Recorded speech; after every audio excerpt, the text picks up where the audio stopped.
친구들 안녕하세요. 일가기의 잠자리 동화에 오신 걸 환영해요. 하루를 마무리하는 이 시간이 친구들에게 가장 편안한 시간이 되었으면 좋겠어요.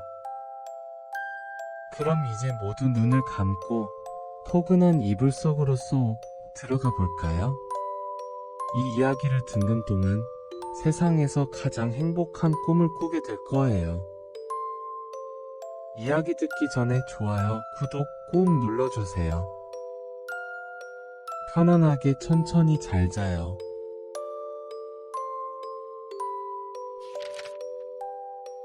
헨젤과 그레텔. 깊고 울창한 숲 가장자리에 나무로 엮은 작은 오두막이 있었습니다. 그곳에는 나무꾼 아버지, 새어머니, 그리고 남매 헨젤과 그레텔이 살고 있었지요. 몇 해 전부터 흉년이 들어 나무꾼 가족은 끼니조차 제대로 있기 힘들었습니다. 아침마다 부엌 찬장은 텅 비어 있었고 저녁이면 아이들의 배에서는 꼬르륵 소리가 끊이지 않았습니다. 아버지는 온종일 숲에서 나무를 해오지만 팔아서 받는 돈은 얼마 되지 않았습니다. 어느 날 밤, 아이들이 지친 몸으로 잠들었을 때 작은 불가에서는 어른들의 무겁고 어두운 목소리가 흘러나왔습니다. 이대로는 다 같이 굶어 죽을 거예요. 새어머니가 속상했지만 그 말은 칼처럼 날카로웠습니다. 아버지는 고개를 숙이며 대답했습니다. 아무리 가난해도 아이들을 버리진 못하오. 그러자 새어머니의 얼굴은 굳어졌습니다. 미련한 소리 하지 마세요. 우리라도 살아남으려면 아이들을 숲 속에 두고 와야 해요. 깊고 깊은 숲에 두면 돌아오지 못할 거예요. 아버지는 마치 망치로 가슴을 얻어맞은 듯 아파하며 손으로 얼굴을 가렸습니다. 그 말이 어떤 무게를 갖는지 뼈저리게 알면서도 굶주림의 고통은 너무도 현실적이었기 때문입니다. 하나님, 어찌 이런 잔혹한 일을 내게 주십니까? 하지만 새어머니는 집요했습니다. 그녀의 목소리는 더욱 매서웠지요. 아이들에게 줄 것도 없는데 우리까지 굶어 죽고 말 거예요. 저 둘만 없다면 우리가 살 길을 찾을 수 있어요. 침대에 누워있던 헨젤과 그레텔은 이 무서운 대화를 모두 듣고 있었습니다. 그레텔이 눈물을 글썽이며 낮게 속삭였습니다. 헨젤, 우리 어떻게 해? 헨젤은 동생의 손을 꼭 잡으며 말했습니다. 걱정 마, 그레텔. 내가 방법을 찾을 거야. 모두가 깊이 잠든 밤, 헨젤은 조심스레 문을 열고 밖으로 나왔습니다. 차가운 공기가 뺨을 스치고 고요한 숲의 바람은 나뭇가지를 흔들었습니다. 눈부시게 밝은 달빛이 마당을 비추고 있었고 그 빛에 반짝이는 하얀 자갈들이 땅바닥에 널려 있었습니다. 헨젤은 무릎을 꿇고 자갈들을 하나하나 모아 주머니에 넣었습니다. 달빛은 마치 그에게 지혜를 건네주는 듯 길잡이 역할을 하고 있었습니다. 이걸 흘려두면 우리는 길을 잃지 않을 거야.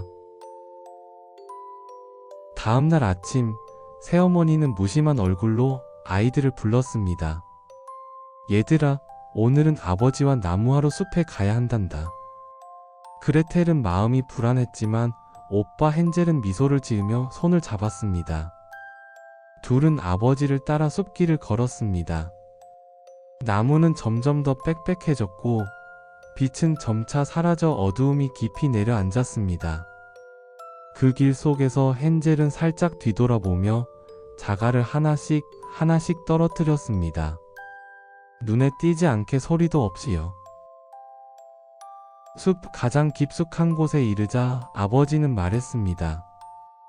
얘들아, 여기서 잠깐 쉬거라. 나무를 베고 다시 돌아오마. 하지만 헨젤과 그레텔은 알았습니다. 흔적도 발자국도 없이 아버지와 새어머니가 그들을 버리고 떠나버렸다는 것을. 그레텔은 눈물을 글썽이며 울음을 터뜨렸습니다. 오빠, 우린 이제 어떻게 해? 길을 몰라. 집으로 돌아갈 수 없어. 그러자 헨젤은 굳게 누이의 손을 잡았습니다. 걱정하지 마, 그레텔. 내가 길을 준비해놨어. 밤이 되면 달빛이 우리 친구가 되어줄 거야. 정말로 달이 높이 떠오르자 숲 바닥에 돌멩이가 반짝였습니다. 어둠 속에서도 자갈들이 길처럼 빛나며 돌아가는 길을 열어주었지요. 남매는 그 길을 따라 무사히 집으로 돌아왔습니다. 아이들이 돌아오자 아버지는 눈물로 아이들을 끌어안았습니다. 그러나 새어머니의 눈빛은 싸늘했습니다. 안 돼요. 이번엔 뿌리째 잘라야 해요. 멀리, 아주 멀리 버려야 합니다. 아버지는 무릎을 꿇고 두 손을 모으며 애원했습니다. 제발 그만두시오. 어찌 아이들을 또다시 버리려 하시오. 하지만 굶주림보다 무서운 것이 없었던 새어머니는 밀어붙였습니다. 아버지는 패배한 듯 침묵했고 아이들의 고운 꿈은 또다시 흔들리고 말았습니다. 그날 밤 헨젤은 다시 자갈을 주우려 했습니다. 그러나 이번에는 문이 굳게 잠겨 열리지 않았습니다. 새어머니가 미리 대비한 것이었습니다. 헨젤은 문 앞에서 이를 깨물며 속으로 생각했습니다. 그렇다면 다른 걸로 길을 만들어야 해. 이튿날 아침 헨젤은 작은 빵 조각을 잘게 찢어 비밀스럽게 주머니에 담았습니다. 숲길을 걸으며 빵 부스러기를 조금씩 떨어뜨렸습니다. 그레텔이 조심스레 물었습니다. 이번에도 우리가 돌아올 수 있을까? 헨젤은 웃으며 말했습니다. 물론이지. 빵 부스러기가 길을 알려줄 거야. 그러나 숲속 깊은 곳에서 부모님은 아이들을 또 버리고 갔습니다. 밤이 되자 아이들은 길을 찾으려 했지만 빵 부스러기는 모두 새들이 쪼아 먹어버린 뒤였습니다. 그레텔은 무너진 듯 울었습니다. 이제 정말 길이 없어. 집을 못 찾을 거야. 헨젤은 동생을 달래며 말했습니다. 걱정 마, 우리가 함께라면 길을 찾을 수 있을 거야.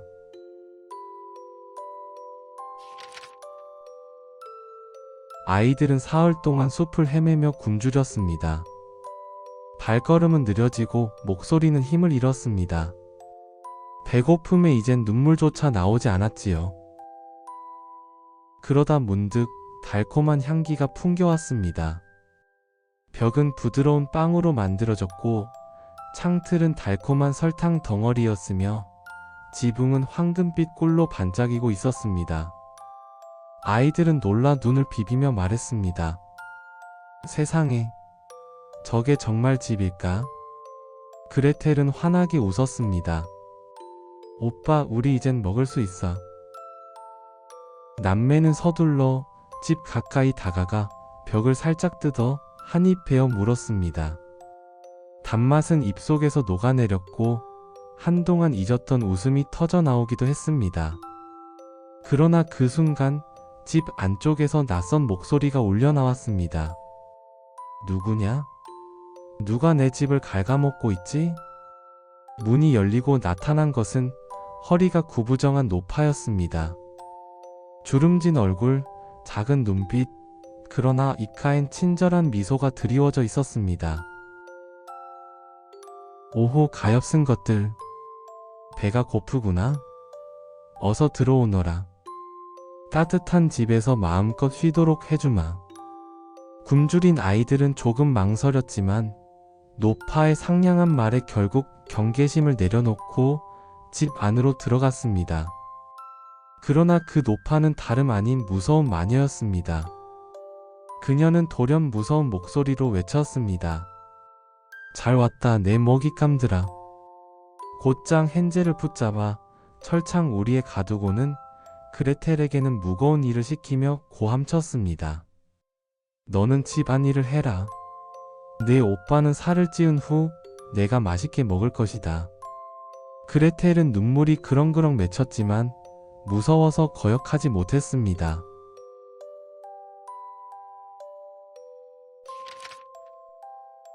굴뚝에서는 시커먼 연기가 자욱히 피어오르고 있었습니다. 집안은 눅눅하고 이상한 냄새로 가득했지요. 마치 오래된 나무가 썩어가는 냄새와 달콤한 꿀 냄새가 뒤섞여 아이들을 어지럽게 했습니다. 그레텔은 두려움과 불안 속에서 매일 청소를 하고 무거운 물동이를 나르고 마녀의 심부름을 해야 했습니다. 손발은 다 해지고 옷은 점점 너덜너덜해졌습니다. 어서 움직여라. 게으름은 용납하지 않는다. 마녀의 목소리는 칼날처럼 날카로웠습니다. 한편 헨젤은 철창 안에 갇혀 지냈습니다. 갇힌 오빠를 보는 그레텔의 눈은 날마다 붉게 부었습니다. 그러나 헨젤은 애써 씩씩하게 말했습니다. 괜찮아, 그레텔. 울지 마. 우리는 반드시 살아서 집에 돌아갈 수 있을 거야. 내가 지혜를 짜낼 테니 시간을 벌어. 마녀는 날마다 헨젤의 살이 찌기를 기다렸습니다. 그녀의 눈은 탐욕으로 번쩍였지요. 마녀는 철창 안에 헨젤에게 말했습니다. 손가락을 내밀어 보아라. 살이 올랐는지 보겠다. 하지만 헨젤은 꾀를 내어 탁뼈를 내밀었습니다. 마녀는 눈이 나빠 그것을 헨젤의 손가락으로 착각했습니다. 아직도 말라깽이구나. 더 먹여야겠다. 먹을 것을 더 가져오도록 해라, 계집애. 그레텔은 매번 속으로 놀라며 동시에 감탄했습니다. 오빠가 얼마나 영리한지. 하지만 시간이 지날수록 마녀는 점점 성급해졌습니다. 안 되겠다. 더는 기다릴 수 없다. 살이 올랐든 말든 오늘 당장 그 녀석을 요리해 먹으마. 그 말에 그레텔의 심장은 철렁 내려앉았습니다. 차가운 손끝이 떨렸습니다. 마녀는 얄밉게 웃으며 명령을 내렸습니다. 계집애 오븐에 불을 지펴라. 내가 직접 잔치를 벌일 테다. 그레텔은 오븐 앞에서 숨을 고르며 눈을 감았습니다. 뜨거운 바람이 얼굴을 스치자 눈물이 날 것 같았지요. 그러나 곧 스스로에게 속삭였습니다. 두려워하지 마, 그레텔. 용기 내야 해.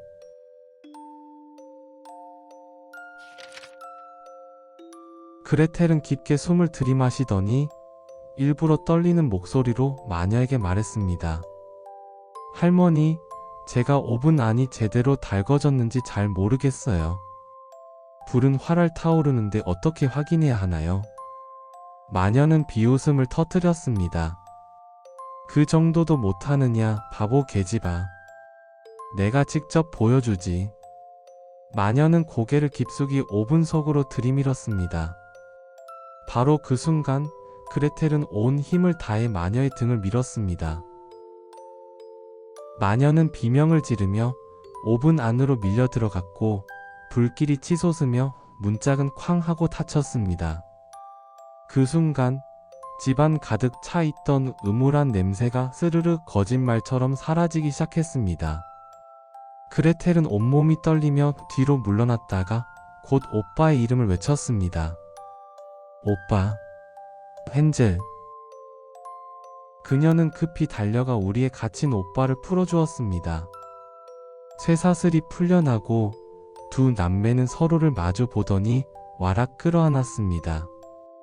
우리가 해냈어, 그레텔. 넌 너무 훌륭해. 용감했어.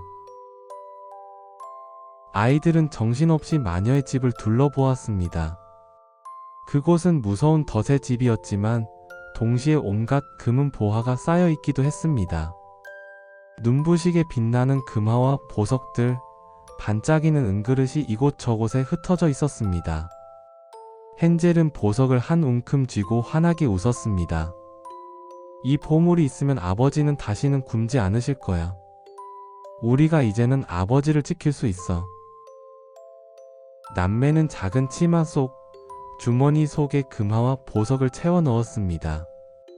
집을 나서 숲길을 따라 며칠을 걸은 끝에 아이들은 맑은 강가에 다다랐습니다.